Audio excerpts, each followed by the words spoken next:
Сайн байцгаана уу? Та бүхэнд энэ өдрийн мэндийг хүргэе. Хүний нөөцийн менежмент 2 буюу дунд читний хичээлийн маань ээлжид 10 дахь сэдвийг хэлж байна. За бид энэхүү 10 дахь сэдвээрээ хүний нөөцийн сонгон шалгуулалтын арга техникүүдийн талаар авч үзнэ. За энэхүү сэдвийн агуулга маань өргөдлийн маягтад шинжилгээ хийх, ажил ойрлагчийн мэдээллийг наривчлан судалж, боловсруулалт хийх, за ярилцлага, мэргэжлийн шаардлагын магадлал, эмнэлгийн магадлалны талаар үзнэ. Ажил ойрлагчдын талаар найдвартай, үндэслэл сайтай мэдээлэл олж авахын тулд сонголтын олон янзын арга техникийг ашигладаг. За тухайлбал өргөдлийн маягт бөглүүлэх, за намтар буюу CV-г нь бичүүлэх, боловсрол туршлагыг нүүлэх, бичгийн тестүүд авах, ялангуяа түгээмэл хэрэглэгддэг танин мэдхийн чадвар болон сэтгэл зүйн онцлогоо ярилцлага авах гэх мэт байдаг. За хүний нөөцийн сонголтын үйл ажиллагаа нь хоорондоо харилцан холбоо бүхий хэд хэдэн үе шатуудаас бүрддэг юм аа. За тэгвэл эхнийх нь өргөдлийн маягтад хэрхэн шинжилгээ хийдэг талаар авч үзье. За энэ нь хувь хүний намтар буюу CV эсвэл өргөдлийн маягтад шинжилгээ хийх үйл явц байгаа. Намтар болон өргөдлийн маягт нь ажил ойрлагчийн өнгөрсөн ба одоогийн байдлын талаар мэдээлэл олж авахд ашиглагддаг. CV болон өргөдлийн маягтад бичсэн мэдээлэл нь ихэвчлэн сонголтын хамгийн эхний үе шатанд хэрэглэгддэг ба уг ажил ойрлагч хамгийн минимум шаардлагыг хангаж байгаа эсхийг тодорхойлоход тусалдаг. Өөрөөр хэлбэл сонголтын эхэнд CV эсвэл өргөдлийн маягтад шинжилгээ хийнэ гэсэн үг байна. За резюм гэдэг ойлголт байгаа. Энэ нь Америкчуудын өргөн хэрэглэдэг. За гэхдээ үнийг товч намтар гэж ойлгож байна. Учир нь Америкийн нэгдсэн улсад хүний эрхийг эрхэмлэн дээдэлдэг учраас заавал хувь хүний бүх мэдээллийг авах шаардлагагүй гэж үздэг. Харин ажил ойрлагч өөрөө хүсвэл нас, төрсэн огно, гэр бүлийнхээ талаар дэлгэрэнгүй мэдээлэл өгөх боломжтой. Гэхдээ ажил олгогчийн үнийг заавал шаардлага ирэхгүй байдаг. За энэ мэдээлэл ажилд авах шийдвэр гаргахад нөлөөлөх ёсгүй юм үздэг байна. За тэгэхээр Америкийн нэгдсэн улсад хувь хүний товч намтар буюу резюм нь ихэвчлэн тусгай хөнгөлөлт эзэлдэг ажлын байранд л шаардлагдаг. Түүнээс бусад төрлөخت болохоор заавал резюмийг шаардах юм байдаг байна. Тэгвэл CV гэдэг маань бол хувь хүний боловсрол, мэргэжүүлэлт, ажил, амьдрал, за амжилтын түүх ба хүн өөрөө өөрийнхөө намтрыг хамгийн сайн мэддэг учраас гол төлөв өөртөө бичих юм хандлага хамгаалдаг. За тиймээс хэрэг тухайн байгууллага ажил авахдаа бүрдүүлэх материалын нэг нь заавал CV байдаг бол түүнд мөн шинжилгээ хийх юм шаардлага гардаг. Тухайн байгууллага нь CV заавал тухайн хүнээс авах ёстой гэж үзсэн тохиолдолд түүнд нь шаардлагатай шинжилгээ хийх болдог байна. За гэхдээ хувь хүний намтар дэлгэрэнгүй, хураангүй, товч байдлаар ямар ч байсан байдлаар бичигдсэн байж болтгоо. За CV бол Америкээс бусад оронд өргөн ашиглагддаг, олон улсад тогтсон юм алгалт байдаг. За CV бичлэг загваруудаас харахад хувь хүний талаарх мэдээллийг дэлгэрэнгүй тусгасан байхыг шаарддаг. Тухайлбал резюмд бол зөвхөн албан ёсны боловсрол, мэргэжүүлэлт, ажил эрхлэлтийн түүхийг ихэвчлэн багтаасан байдаг бол CV-д хувь хүний төрсэн огноо, нас, хобби, за гадаад хэлний мэдлэг гэх зэргийг оруулах шаардлагатай болдог байна. За мөн өргөдлийн маягт эсвэл анкетыг нэр дэвшигчдээр бүрдүүлэлтийн явцад бөглүүлж, харин сонголтын явцад тэдгээрт үнэлэлт дүгнэлт өгч, цаашдын сонголтын үе шатанд оролцуулах талаар эсэх талаар шийдвэрийг гаргадаг байна. За ер нь өргөдлийн маягтын асуултын тоо аль болох бага байх, тэр тусмаа нэр дэвшигч ирээдүйн ажилтны хөдөлмөрийн бүтээмж, чанарт нөлөөж болох мэдээллийг тусгаж өгөх нь зүйтэй байдаг байна. Анкетын асуултууд саармаг байдалтайгаар тухайн асуултын хариултанд татгалзах боломжийг багтаан дурын боломжит хариултуудыг санал болгож тодорхойлох хэрэгтэй байдаг. За өргөдлийн маягт эсвэл анкет нь ажлын байр, албан тушаалбарт ялгаатай байдлаар тодорхойлогдсон байвал зохино.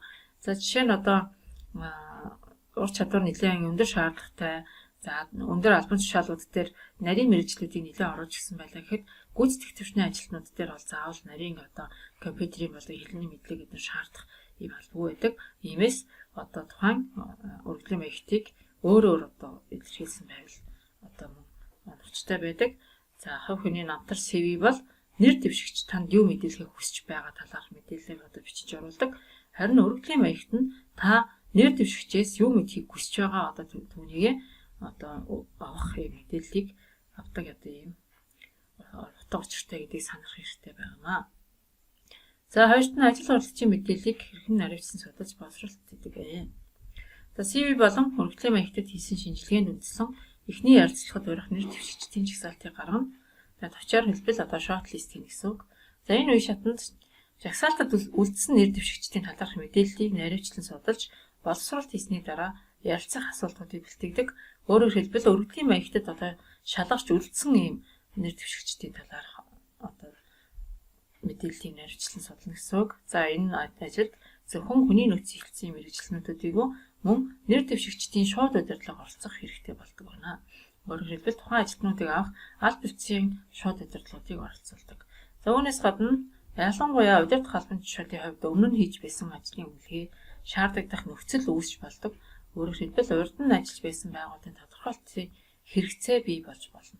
За энэ талаар зөвшөөрөгдсөн журмын дагуу амаар болон бичгээр одоо үнэлгээг авдаг. За тэгвэл бичгээр буюу тест тархийг сонгон шалгуулалтыг одоо яаж авдаг гэхээр мэрэгжлийн мэдлэгийг шалгахын зэрэгцээ бусад чадварыг шалгадаг байгаа. Бусад үе шатуудаас нэлээд чухал тооцогддог одоо энэ үе шатанд хэд хэдэн төрлийн тестийн аргыг хэрэглэж болдог. За гэвч энд дурддагдсан бүх тестүүдийг бүгдийг нь одоо дистаралаар хэрэглэн гэсэн үг биш. Зөвхөн тухайн ажлын байранд тохирохойц одоо ийм тестийг нь сонгон боловсруулах хэрэгтэй байдаг.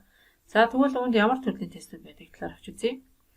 За ерөнхий хандлагыг тодорхойлох тест байдаг. За энэ тест нь юмыг сурах, ажлыг гүйцэтгэх авяас чадвар, потенциалыг нь одоо тодорхойлдог байна. За ярианы чадвар, за үүнд ярианы зохион байгуулалт, үгийн сонголт, дуудлага, ижил утгатай үг хэрэглэж байгаа, жишээж харьцуулж байгаа чадварыг нь хардаг байна. За тоо мэдээлэлтэй харьцах чадвар буюу цээжээ нэмж хасах, өржих хуваах, пропорц бодох, хувь бодох чадваруудыг нь шалгадаг. За хийсвэрлэн бодох чадвар буюу орон зайд сэтгэх, эргэн санах, хийсвэр дүрс бүтээх гэх мэтийг. За 5 мэдрэхүй хурдыг нь одоо шалгадаг байна. Юмсийн адил болон ялгаатай талуудыг хэрхэн одоо таньж байна. За эцэст нь учир шалтгааныг олох чадвар буюу одоо бэрхшээл асуудлыг нь зөв тодорхойлох, логик дараалалтай байна уу? За хувилбарыг хэрхэн боловсруулж байгаа мөн тэдгээрийг харьцуулан сонголт хийх чадварыг нь одоо харах одоо юм ерхий хандлагыг тодорхойлох тестүүдээс сонгон авч одоо хийдэг байна. За мөн хөдөлгөөний баримжаа урт үе тестээр одоо авдаг. Хүний хөдөлгөөний баримжаа, хурд, гарын хуруунуудын чимхлүүр ажлыг гүйцэтгэх урд үе, бугуй болон мөрний хөдөлгөөний үеийн хатан чанар, тэдний шалмгаа байдал зэргийг хардаг. За энэ тестийг болдгоолдоо угсарт дамжлагын үйлдвэрлэл техникийн детальчилсан үйлдэл хийдэг ажилд одоо сонголт хийхэд хэрэглэдэг байна. За мөн мэргэжлийн мэдлэг болон чадрын тестийг үздэг байна. За энэ дотроо job knowledge буюу proficiency тест гэж одоо хоёр байгаа. За job knowledge-д тухайн мэргэжлийнхээ онлын талаар хэр зэрэг мэдлэгтэй байгааг шалгадаг. За энэ тест нь ам болон бичгийн хэлбэртэй. За үүнд зөвхөн онлыг үздэг бол job proficiency-д одоо тухайн ажлыг нь практик дээр хэрхэн одоо гүйцэтгэж байгааг шалгадаг. Жишээлбэл одоо нэгтлэн бодогч хүнээр цогц бодлого бодуулах, за программист хүнээр жижиг програм зохиолох, орчуулагч хүнээр мэдээж текст орчуулах гэх мэтээр одоо шалгадаг байна. За мөн сонирхлын тест байдаг байна. Тухайн байгууллагад амжилттай ажиллаж байгаа хүмүүсийн хүсэл сонирхолтой, за ажил гойрлагчийн сонирхол хэр зэрэг ойрцоо байгаа зэргийг харьцуулна. За тухайн хүн ямар төрлийн ажил сонирхолтой байгааг илрүүлнэ. Хэрв шинэ хүн дуртай ажилдаа орвол ажилдаа амжилт гаргана гэсэн одоо таамаглалт үндэслэн гаргадаг. За сэтгэл зүйн тестийг мөн үздэг. Хувь хүний зам байдлын онцлогийг одоо сэтгэл зүйн темпераментийг мэддэг. За одоо тухайн ажилд тухайн хамт олон дотор загсах боломжийг нь флегматик юм уу одоо мэлийн хойлог байна уу гэх мэтийн сэтгэл зүйн темпераментээр нь олж тодорхойлдог байгаа. За тусгай тохиолдолд шалгах тестүүд байдаг. Тухайн хүний асуултанд хариулах явцад биеийнх нь физиологийн өөрчлөлтийг нь тэмдэглэн за түүний үнэн болон худлаа ярьж байгааг шалгадаг байна. За мөн бичгийн хэлбэрийг судалдаг. За бичгийн хэлбэрийг судлан хүний зан авир, ажилд хандах хандлага, сэтгэлийн хөдөлгөөн, үнэн шудраг байдал зэргийг илрүүлэх юм ийм тестийн арга байдаг байна. За тэгвэл гуравт нь ярилцлагын талаар авч үзье. За энэ үе шат бол нэлээд одоо нэр дэвшигчтэй уулзаж тухайн хүн хэн бэ гэдгийг нь одоо мэдэх зорилготой байдаг тул түүнийг анхны онцлог хэмээн нэрлэх нь олонтой байдаг. За хүний нөөцийн сонгон шалгуулалтын ажилтнууд ихэнхдээ ажлын байрны шаардлага тулгуурлан урдстан оночлох одоо ярилцлага хийж идэг. За анхны онцлогоо тухайн байгууллага олон тооны нэр дэвшигчдтэй байгаа тохиолдолд хэнийг дараагийн шатны ярилцлагад оруулахыг шийдэх болон тэдний ажил эрсдэлтийн түүхийг шалгах, нэр дэвшигч хэр зэрэг мэрэгсэн болохыг одоо шууд тунгаахыг хэрэглэдэг. За өөрөөр хэлбэл ажлын талаарх ойлголт, ажилд орох хэр зэрэг одоо хүсэл эрмэлзэлтэй байна. За бие авч аваа байдал, хувцаслалт, ярианы өнгө аясг зэргийг нь харахын зэрэгцээ ирээдүйд гүйцэтгэх ажил үүрэг авах цалин хос, эдлэг хөнгөлтийн талаар нь дэлгэрэнгүй ярилцдаг байна. За тухайлбал банкны тейлдерийн ажлын байрыг 10 хүн сонирхож байна гэж үзвэл тухайн салбарын эрхлэгчийг шалгаруулалтанд оролцуулахаасаа өмнө хүний нөөцийн ажилтан тэдний дунд сонгож шалгаруулалт хийгээд 3 ажил горлогч үлдсэн гэж бодоход тэдгээр 3 хүнийг салбарын эрхлэгчтэй дараагийн шатны ярилцлагыг хийлгдэг.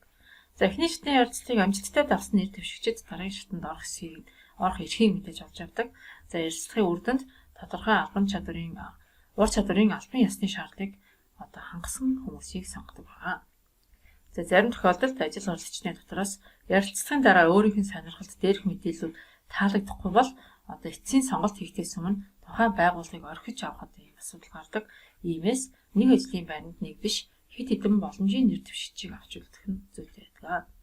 Ярилцлагын явцад нэр дэвшигчийн гадаад байдал, за үүн дундаа хувцсны загвар, биеэ барих чадвар, бие бэлтар, за мөн занс байдлын соёл буюу дохио зангаа, нүүрний хөдөлгөөн, ааш маяг, за хэл ярианы соёл буюу санал бодлоо илэрхийлж байгаа чадвар, за мөн сонсох чадвар, ярилцлагыг явуулах ерөнхий стратеги, за эдэг сонирхолтой байгаа байдал, ярилцагчаас хамаарах байдал, өөртөө итгэлгүй байна уу, за мөн бие даасан байна уу, төрөмгийлсэн байна уу гэх зэрэгт нь анхаарлаа хандуулах хэрэгтэй байдаг. За гэхдээ энэхүү анхаарал хандуулж байгаа байдлаа нэр дэвшигчид мэддэхгүйгээр ажиллаж үнэлгээ өгөх хэрэгтэй. За энэ нь түүнийг сандарт оруулахгүй байхад чухал нөлөөлдөг байна. За ярилцлагын зорилго нь ажил горлогчийн хувийн болон ажил хэргийн чанарын талаар шаардлагатай мэдээллийг цуглуулж мэдээллийг шалгах гэж оршдог. Эцэст нь ярилцлагын үр дүнгийн талаарх дүгнэлтэд чөлөөт хэлбэрээр товчхон бичиж нэр дэвшигчийн материалд нь хасаргаж оруулдаг байгаа. За ярилцлагын үр өгөөжтэй болоход хэд хэдэн зүйлийг анхаарах хэрэгтэй болдог. За нэгдүгээрт нь ярилцлага хийж байгаа ажилтнуудыг урьдчилан бэлтгэх. Ярилцлага хийж байгаа ажилтнууд нь ёс суртахууны хэм хэмжээг баримтлах. За ажил горлогчдын хуулиар заасан хүний эрхийг зөрчилгүй хүнлэг харьцах хэрэгтэй байдаг. За ярилцлага хийх өрөөгөө бэлтгэх шаардлагатай тасалгааны гэрэлтүүлэг, чимээ шугам зэрэг асуудлыг шийдсэн байх. Ярилцлагын явцад тэмдэглэх хөтөл нь за энэ нь ярилцлагыг дүгнэх, шийдвэр гаргахад хэрэглэгддэг.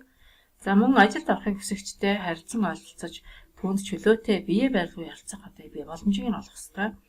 За анхны төрсэн сэтгэлээрээ үнэлэхгүйгээр харин төвчээртэй ярилцаж шаардлагатай бүх мэдээлэл авахыг эрмэлзэх ёстой. За эцэст нь сонгож шалгуулалтын үед бусдаас дам олж авсан мэдээллийг ярилцлагын дараа шийдвэр гаргахад ашиглахгүй байх ёстой. За өмнө нь энэхүү нэр дэвшигчийн талаар хэрвээ хэн нэгэн хүнээс сонссон байх юм бол тэрийг шийдвэр гаргахад ашиглахгүй байх ёстой байна. За мэргэжлийн шаардлагын магадлалд ажилд авах үйл явцад ажилтнуудыг сонгох үед хийгддэг. За мөн ажиллаж байгаа ажилтнуудын хувьд аттестачлах болон албан тушаал дэвшүүлэх үед дараах хоёр аргаар үүнийг ашиглаж болдог байна. За нэгдүгээрт нь мэргэжлийн шаардлагыг тодорхойлохоор хязгаарлагддаг. За мөн санал болгож байгаа албан тушаал, ажлын байрны шаардлага, ажилтны ажил хэргийн, хувийн болон мэргэжлийн шинжүүдийн тохирох хэсгийг нь тогтоож өгдөг ийм арга байгаа. За мэргэжлийн шаардлага нь тодорхой ажлын байр, албан тушаалын ажил өөрийн шаардлагад ажилтан мэргэжлийн шинжээрээ тохирох явдал байдаг.